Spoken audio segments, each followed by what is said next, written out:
रानो चिड़िया जंगल में चूड़ियां बेचकर अपना घर चलाती थी। उसका पति मानो चिड़ा एक नंबर का नकम्मा और आलसी था। वो कोई काम धंधा तो करता ना, वो दिन भर घर में सोया रहता। अब उठ भी जाओ, जल्दी जाओ चूड़ियां बेचने। तू चूड़ियां बेच कर आएगी तो कुछ कमा कर लाएगी। जा रही हूँ, खुद तो दिन भर घर में सोए रहते हो। सभी के पति बाहर के काम करते हैं और पत्नियां घर के काम। एक तुम हो कि नींद ही पूरी नहीं होती तुम्हारी। छोटी छोटी बातों पर रानो चिड़िया के पति को गुस्सा आ जाता और वो अपनी पत्नी को मारने लगता था। छोड़ दो मुझे, छोड़ दो, मैं जा रही हूँ। रानो चिड़िया अपनी चूड़ियों की टोकरी उठाकर जंगल में चली जाती है। चूड़ियाँ ले लो चूड़ियाँ, चूड़ियाँ ले लो चूड़ियाँ। चिड़िया, मुझे चूड़ियां तो पहना दो। मुझे तुम्हारी रंग बिरंगी चूड़ियां बहुत अच्छी लगती हैं। कवि बहन, कौन से रंग की चूड़ियाँ लोगी आप? लाल, हरी या नीली या फिर काली? मुझे लाल रंग की 1 दर्जन चूड़ियां दे दो। गौरी कवि चिड़िया से लाल रंग की चूड़ियाँ ले लेती है। अब जाओ, अभी मेरे पास पैसे नहीं हैं। जब होंगे तो मैं दे दूंगी। नहीं नहीं, मैं उधार नहीं करूँगी। ये चूड़ियाँ बेचकर ही तो मेरे घर का गुजारा होगा। गौरी कवि को गुस्सा आ जाता है। तू जाती है या मैं उठाऊं लाठी? कालू, कालू जी, जरा बाहर आना। देखो कैसे छोटी सी चिड़िया बड़ी बड़ी बातें कर रही है। गौरी कवि का पति कालू कौवा घर से बाहर आता है और आते ही चिड़िया की चूड़ियों की टोकरी उठाकर पेड़ से नीचे फेंक देता है। जा, अब बेच ले जाकर चूड़ियां। बड़ी आई मेरी पत्नी जी से लड़ाई करने वाली। बुरे कौवे, गंदे कौवे, मेरी सारी चूड़ियां तोड़ दी। ए ऊपर वाले, मैं कहाँ जाऊं? ना मेरा पति काम करता है और इन कौवों ने मेरी सारी चूड़ियां भी तोड़ दी। रोती हुई रानो चिड़िया अपनी खाली टोकरी उठाकर वहां से चली जाती है। वो थोड़ी दूर जाकर एक पेड़ के नीचे बैठ जाती है। अब अगर मैं बिना पैसों के घर गई तो मेरा पति मुझे बहुत मारेगा। अब मैं क्या करूं? रानो चिड़िया बैठी रो रही थी कि उसे थोड़ी दूर जोर की आवाज सुनाई देती है। रानो चिड़िया उड़ती है और आवाज की दिशा में जाती है। झाड़ियों में एक हवाई मोटर फंसी हुई थी जिसमें एक पक्षी मदद के लिए आवाज दे रहा था। कोई मुझे बचा ले, मेरी मदद करो। रानो चिड़िया वहां जाती है और उस खूबसूरत पंखों वाले लाल रंग के तोते को हवाई मोटर से बाहर निकालती है। आप यहाँ बैठे, मैं आपके लिए दवा लेकर आती हूँ। रानो चिड़िया जल्दी से उड़ती है और बुलबुल के पास जाती है। बुलबुल बुलबुल, एक स्वदेशी पक्षी मुश्किल में है, मेरे साथ चलो। बुलबुल अपना बॉक्स उठाकर रानो चिड़िया के साथ जाती है। वो उस तोते पक्षी के पंख पर पट्टी बांध देती है। अब मैं जाता हूँ। शुक्रिया चिड़िया, मेरी मदद करने के लिए। वो पक्षी वहाँ से चला जाता है। जब चिड़िया का ध्यान सूरज की तरफ जाता है तो शाम हो गई थी। वो डरती हुई, रोती हुई वापस अपने घर की तरफ उड़ती है। मनहूस, तुमने जानबूझकर सारी चूड़ियां तोड़ी होंगी। पति जी, आप उन कौवों से जाकर पूछ लें, मेरा कोई दोष नहीं है। मैं तो अपने पैसे मांग रही थी कि कवि के पति ने आकर मेरी चूड़ियां तोड़ दी। लेकिन चिड़िया का पति मार मार कर उसे घर से निकाल देता है। निकल जाओ मेरे घर से। अब तुम्हारे लिए मेरे घर में कोई जगह नहीं। बेचारी चिड़िया अंधेरी रात में तन्हा उड़ती उड़ती दूर चली जाती है। वो रात एक पेड़ की शाखाओं में छुपकर गुजारती है और सुबह होने पर फिर से उड़ती है। उसने 2 दिन से कुछ नहीं खाया था, इसलिए वो बहुत कमजोरी महसूस कर रही थी। उसे थोड़ी दूर एक बड़ा सा घर दिखाई देता है। चिड़िया उड़ती हुई उस घर के दरवाजे पर जाती है। कोई है इस घर में जो मुझे खाना दे। थोड़ी देर बाद वही तोता जिसकी चिड़िया ने मदद की थी, वो दरवाजा खोलता है। चिड़िया बहन, आप मेरे घर में आ जाएं। तोता चिड़िया को अपने घर में ले जाता है और उसे खाना खाने को देता है। मेरे पति ने मुझे घर से निकाल दिया, कौवों ने मेरी चूड़ियां तोड़ी, मैं बहुत मजबूर हूँ। चिड़िया बहन, आप चुप कर जाएं और जब तक आपका दिल करे आप मेरे घर में रुक सकती हैं। फिर चिड़िया उसी जंगल में तोते के घर रहने लगती है। एक दिन तोता रानो चिड़िया से कहता है, चिड़िया बहन, मैं अब हमेशा के लिए अपने पुराने जंगल जा रहा हूँ। ये घर आपका हुआ, आपने मेरी जान बचाई थी, ये एहसान मैं कभी नहीं भूल सकता। तोते भैया, जो एहसान आपने मुझ पर किया मैं भी हमेशा याद रखूंगी। घर के बाहर जो आमों का बाग है वो भी आपका हुआ। दिल करे किसी को खाने देना, अगर दिल ना करे तो जो भी आम खाने आए उसे भगा देना। वो तोता चला जाता है। 2 महीने ऐसे ही गुजर जाते हैं और फिर एक दिन कौवों वाले जंगल में आग लग जाती है। सभी के घर जल जाते हैं और सारे पक्षी अपनी जान बचाकर वहाँ से भाग निकलते हैं। वो सब भूखे पक्षी उड़ते उड़ते रानो चिड़िया वाले जंगल में पहुँच जाते हैं। चिड़िया का पति भी उन सब पक्षियों के साथ ही था। वो सब भूखे पक्षी रानो चिड़िया के दरवाजे पर पहुँच जाते हैं। जब रानो चिड़िया अपने आमों के बाग से आम लेकर आती है तो पक्षियों को देखकर हैरान हो जाती है। तुम सब अब यहाँ क्यों आए हो? चले जाओ यहाँ से, वरना मैं छोड़ूंगी नहीं आपको। चिड़िया चिड़िया, हमें माफ कर दो, हमारे जंगल में आग लग गई, जो था वो सब जल गया। रानो, मुझे माफ कर दो, मैंने आधी रात को तुम्हें घर से निकाला था। आप सब यहाँ आए हैं, मैं आपको खाली हाथ नहीं भेजूंगी। आप मेरे बाग से जाकर आम खा सकते हो, लेकिन जो घाव मेरे दिल पर आपकी वजह से हुए हैं वो तो समय के साथ ही भरेंगे। फिर वो सब शर्मिंदा होते हुए रानो चिड़िया के बाग से आम खाने चले जाते हैं। प्यारे दोस्तों, इस कहानी को लाइक, अपने दोस्तों के साथ शेयर और चैनल को सब्सक्राइब करना बिल्कुल मत भूलना। आपका धन्यवाद। बागीचे के फूल सूख रहे थे, गर्मी बहुत ज्यादा बढ़ चुकी थी। गुड़िया अपने बागीचे के पास बहुत उदास बैठी हुई थी।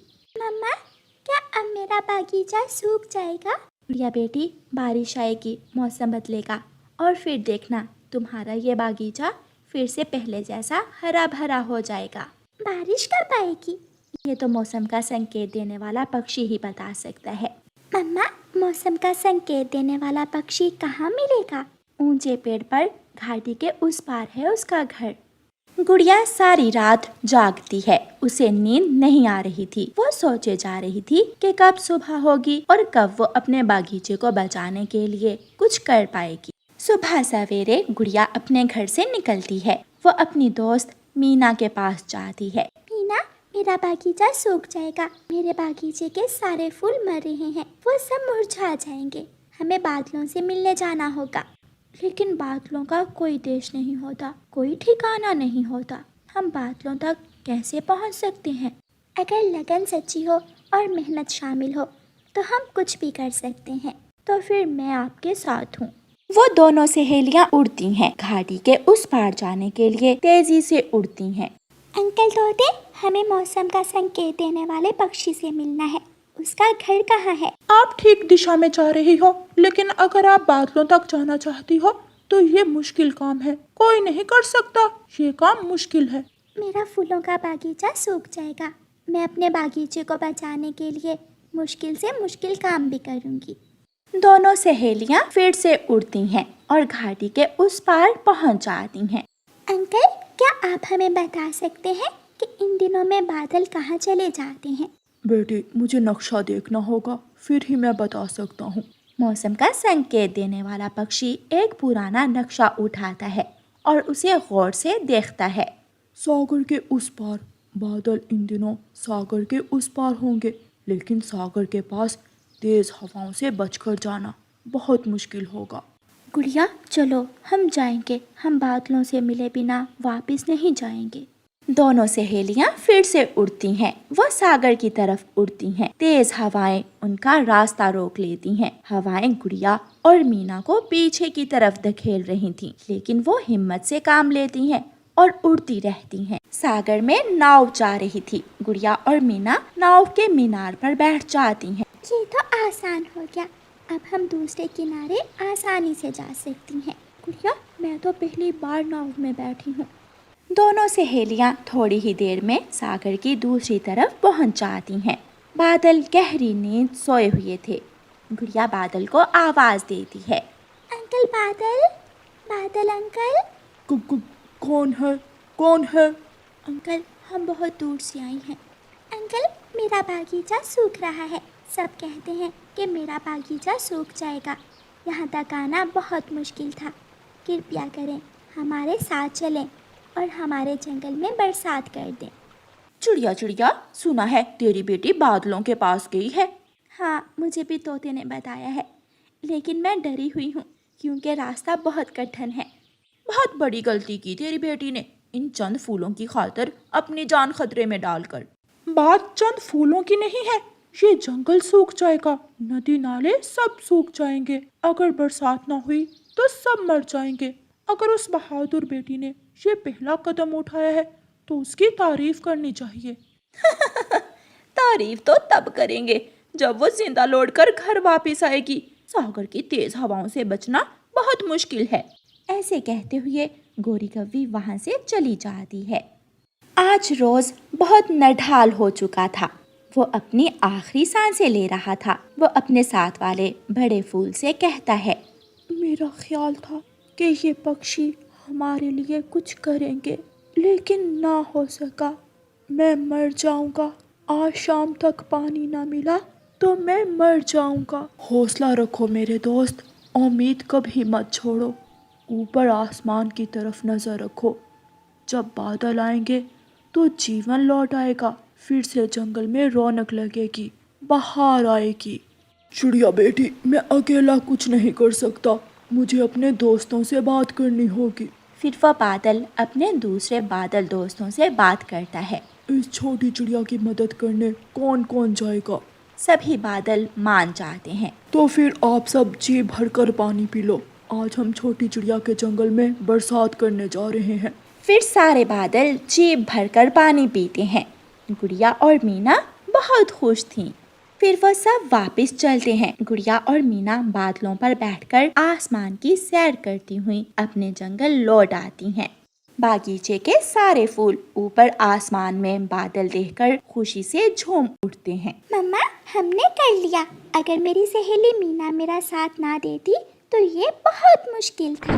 बादल जोर से गरजता है और तेज बारिश शुरू हो जाती है।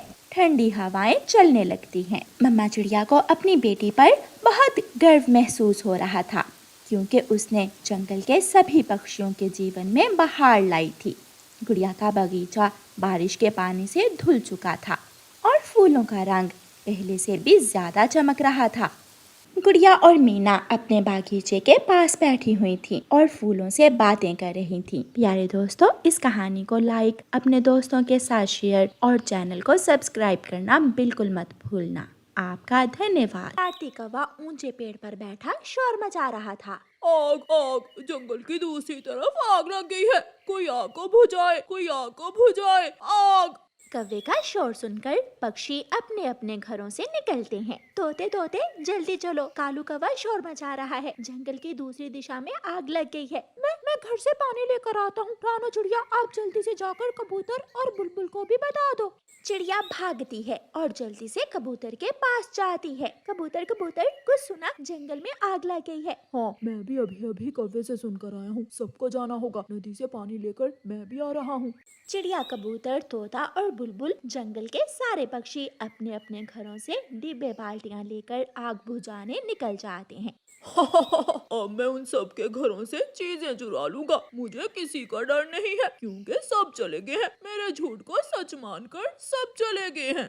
कालू कौवा रानो चिड़िया के घर जाता है और चिड़िया के घर से दाना खाने लगता है। पेट भरकर दाना खाने के बाद कालू कौवा तोते के घर जाता है। वाह, मजा आ गया। मीठा मीठा अमरूद। ये तोता न जाने ऐसे मीठे फल कहाँ से ढूंढ कर ले आता है। कौवा पक्षियों के घरों की सफाई कर रहा था और उधर पक्षी नदी से अपनी अपनी बाल्टियां पानी से भरकर जंगल की आग ढूंढ रहे थे। तोते, आग कहाँ है? मुझे तो आग कहीं भी दिखाई नहीं दे रही। वो कौवा भी तो नहीं है जो शोर मचा रहा था। अगर कहीं आग लगी होती तो धुआं जरूर उठ रहा होता। उस कौवे के बच्चे ने हमें उल्लू बनाया होगा। मेरे घर में फूलों का रस था, कहीं वो कौवा मेरा फूलों का रस न पी जाए। मेरा दाना, मेरा मेरा मीठा फल। वो सब वापस भागते हैं। भूखा कौवा सारा ही रस पी गया। मैंने बहुत मेहनत से वो रस जमा किया था।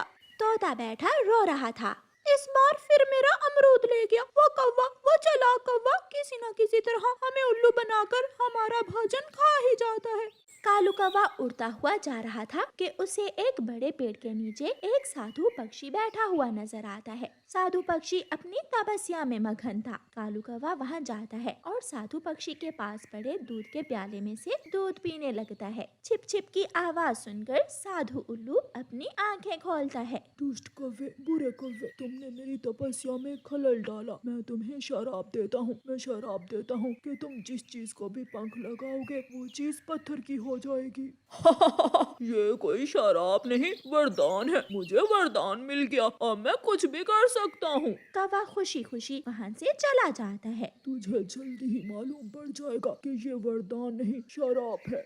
कौवा खुशी खुशी अपने घर जाता है और घर जाकर सो जाता है। आधी रात को कौवे को प्यास लगती है और वो मटके से पानी निकालने के लिए गिलास उठाता है, लेकिन वो गिलास दूसरे ही लम्हे पत्थर का बन जाता है। इसका मतलब साधु उल्लू का शराब काम कर रहा है। सुबह हो जाती है। कालू कौवा रानो चिड़िया के पास जाता है। चिड़िया चिड़िया, जल्दी से ये अपना भोजन तुम मुझे दो, वरना मैं तुम्हें पत्थर का बना दूंगा। कौवे, मुझे ऐसा मजाक पसंद नहीं है और अब हम तुम्हारी बातों में आने वाले नहीं हैं। कौवा चिड़िया के पास जाकर पेड़ को अपना पंख लगाता है तो वो पेड़ तुरंत पत्थर का बन जाता है। चिड़िया ये देखकर डर जाती है। बोल, अब बोल, पत्थर का बनेगी या मुझे अपना भोजन देगी? ना ना, मुझे पत्थर का मत बनाना, मेरा ये भोजन तुम ले लो। चिड़िया अपना भोजन कौवे को देकर वहाँ से चली जाती है। कौवा खुशी खुशी चिड़िया का दाना उठाता है, लेकिन वो दाना तुरंत पत्थर का बन जाता है।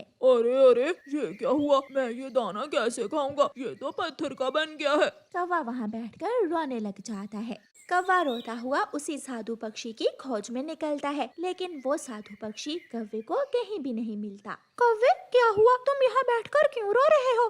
तोते, मेरी मदद करो उस साधु पक्षी को ढूंढने में। किसी तरह मुझे उस साधु पक्षी के शराब से मुक्ति ले दो। जो बुरे काम करता है उसे सजा जरूर मिलती है। फिर तोता रानो चिड़िया के पास जाता है और चिड़िया को सारी बात बताता है। वो कौवा ये नहीं जानता था कि जिसे वो वरदान समझ रहा था वो तो उसके लिए शराब है। मुझे पता है वो साधु पक्षी कहाँ है।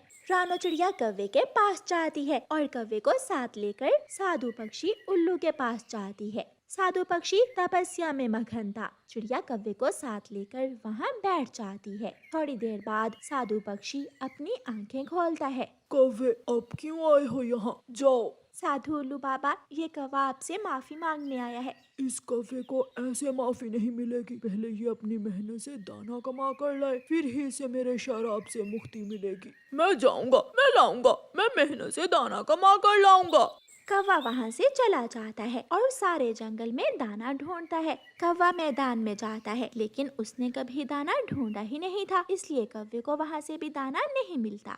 फिर कौवा घने जंगल में जाता है। वो बांसों वाले जंगल में जाता है। कौवा उड़ते उड़ते थक जाता है और फिर किसान के खेत से कौवे को एक दाना मेहनत का मिल जाता है। कौवा वो मेहनत से कमाया हुआ दाना देखकर बहुत खुश होता है। आज जो खुशी मुझे इस दाने को देखकर हुई है, जीवन में पहले कभी नहीं हुई। कौवा वो दाना उठाता है तो वो दाना पत्थर का बन जाता है। कौवा वो पत्थर का दाना उठाकर साधु पक्षी के पास ले जाता है। रानो चिड़िया, अब ये कौवा बदल गया है, मैं इसे अपने शराब से मुक्ति देता हूँ। ऐसे कहते हुए साधु उल्लू वहाँ से गायब हो जाता है और कौवे का मेहनत का कमाया हुआ दाना भी खाने लायक हो जाता है। कौवे भैया, अब हमेशा ऐसे ही अच्छे अच्छे काम करना और मेहनत से दाना कमाना। चिड़िया, मैंने जो बुरे काम किए मैं उन पर शर्मिंदा हूँ।